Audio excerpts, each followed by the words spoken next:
Sou Paulo Caroli e este é o podcast Mínimo Viável, onde compartilho conhecimento sobre as novas relações de trabalho e assim contribuo para a transformação de um mundo melhor.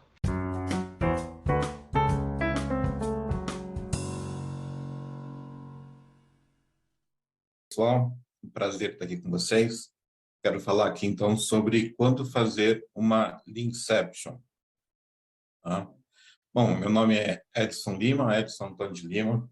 Hoje, atualmente, sou Agile Lead aqui na Raia Drogasil, conhecido como RD. Também me considero um Lean Agile Coach. Eu também sou facilitador e trainer de Leanception, lá com a Caroli, Management 3.0, instrutor de Safe, também agilidade em geral, tá? Além de ser aí casado com a Solange, pai do Enzo, nerd por convicção. E é importante a gente entender o que é uma Leanception. Leanception é esse workshop colaborativo onde a gente busca aí encontrar esse MVP aí e que tem um grande ganho, que é colocar todo mundo na mesma página e encontrar aí uma forma de colocar esse produto mínimo em contato com o nosso cliente, priorizando o que é mais importante. O MVP é algo aí que tem que estar entre valioso, factível, usável, sempre com um valor percebido pelo cliente que seja diferente do seu concorrente. Quem diz se é valioso ou não é o nosso cliente, Só quando ele põe a mão nisso é que, de fato, a gente consegue saber se faz ou não sentido para ele. E, para isso, esse MVP ele precisa ser usável para o cliente, ele tem que representar toda uma jornada, toda uma experiência completa para o nosso cliente, ainda que imperfeito, ainda que a gente tenha vergonha desse MVP, ele tem que conseguir provar uma hipótese, E ele tem que ser factível, tanto na hora da implementação, quanto também ele ser sustentável, Você tem que provar que ele consegue se manter como um produto viável. E quando é que a gente poderia usar? Tem vários momentos para utilizar. Eu vou falar especificamente mais sobre o horizonte do crescimento, mas a gente tem que ver que, se você utiliza aí o conceito de Lean Startup, você vai estar utilizando aí em alguns momentos, Ou se veio lá um pedido do seu cliente, do seu área de negócio, então você vai validar essas hipóteses, dentro do seu ciclo de Lean Startup, e aí, então, quando a ideia estiver mais madura, você vai rodar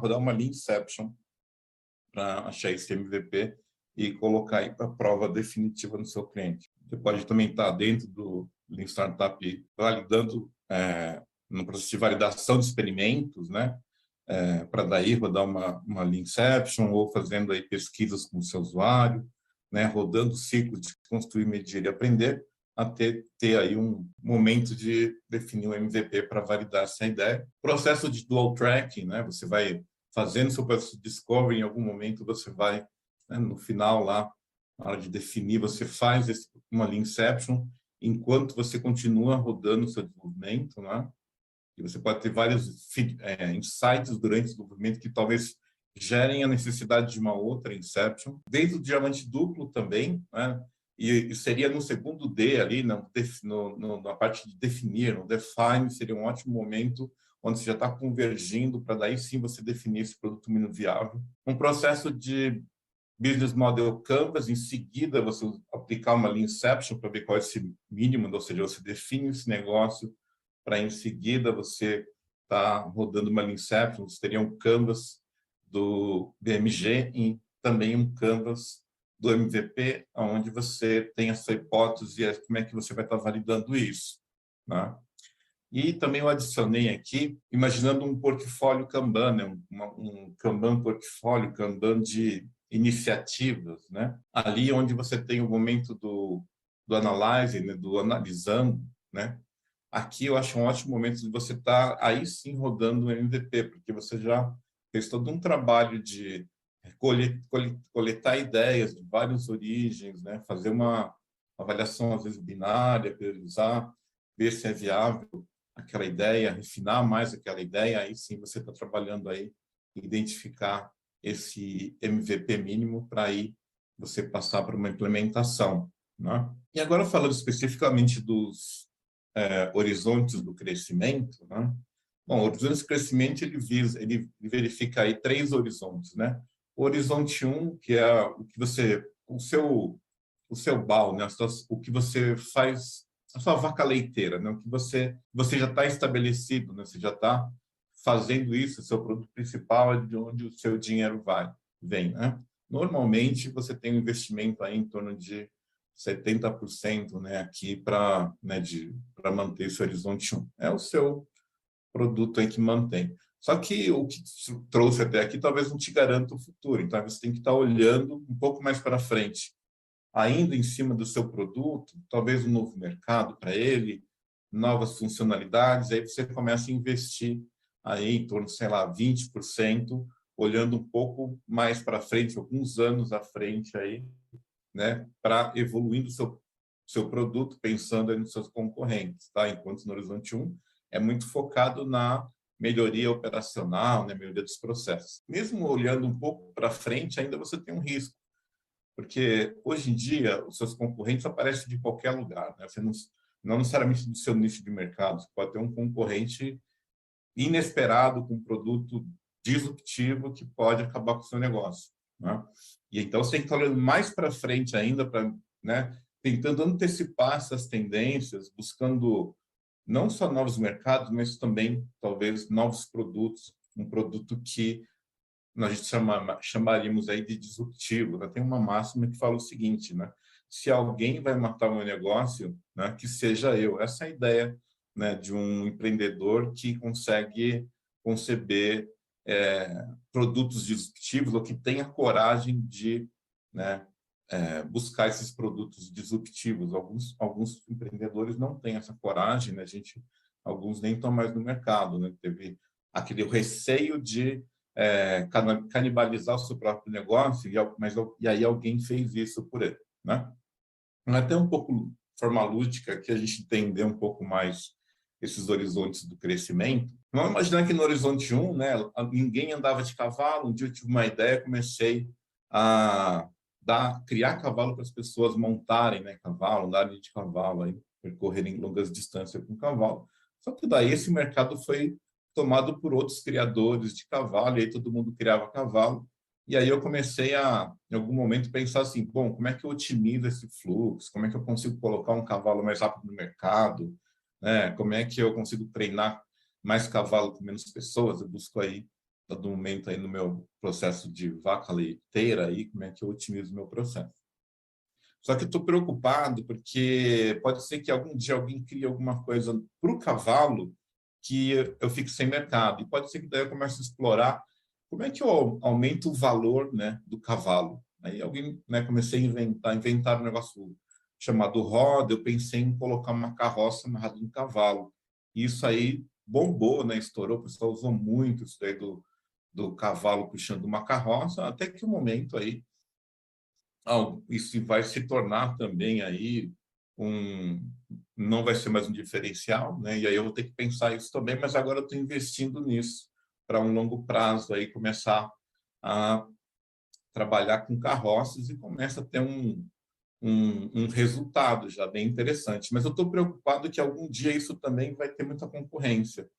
E aí, de repente, eu estou lá investindo em outras coisas malucas aí que não precisaria do cavalo. E voltando aí para Inception, né? Bom, um ciclo normal, né, de design thinking, eu vou ter lá ideias que vão ser trabalhadas, e eu poderia, por exemplo, usar um design sprint em algum momento aqui até para validar hipóteses, né?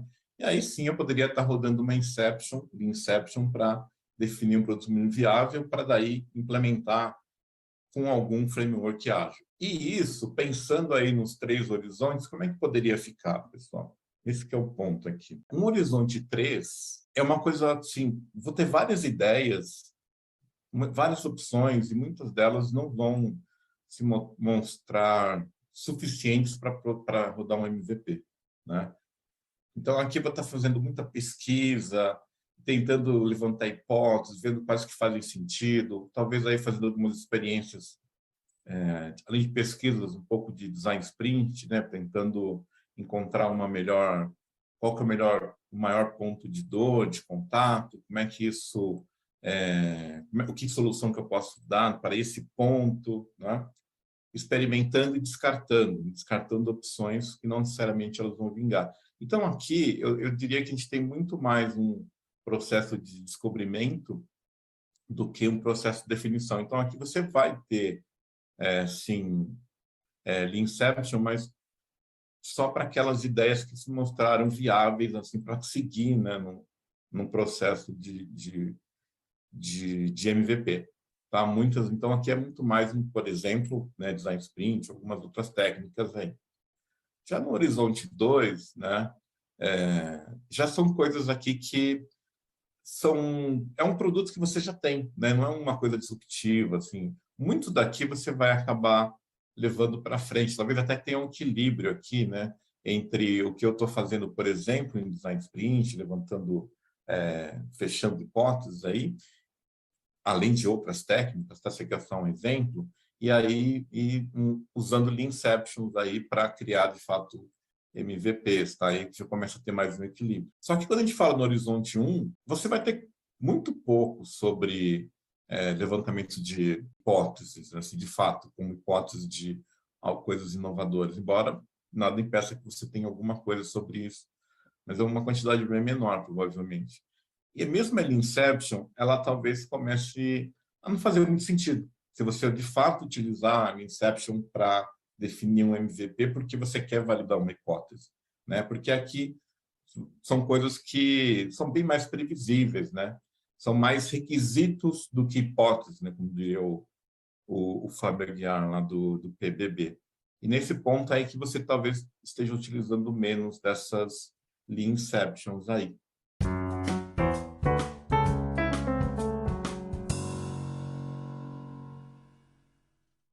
É aqui o episódio de hoje. Espero que tenha gostado. Eu te peço para se inscrever e recomendar esse podcast na sua plataforma de podcast preferida, como Spotify, YouTube, e nas redes sociais. Ou, como eu prefiro, recomende aos seus amigos. Assim você me ajuda com a missão de compartilhar conhecimento sobre as novas relações de trabalho, de forma a contribuir para a transformação de um mundo melhor. Esse podcast não tem patrocinadores. Então, se você vem curtindo esse podcast e quer colaborar com a nossa equipe, vá em www.mepagaumcafé.com.br/Carole. Muito obrigado.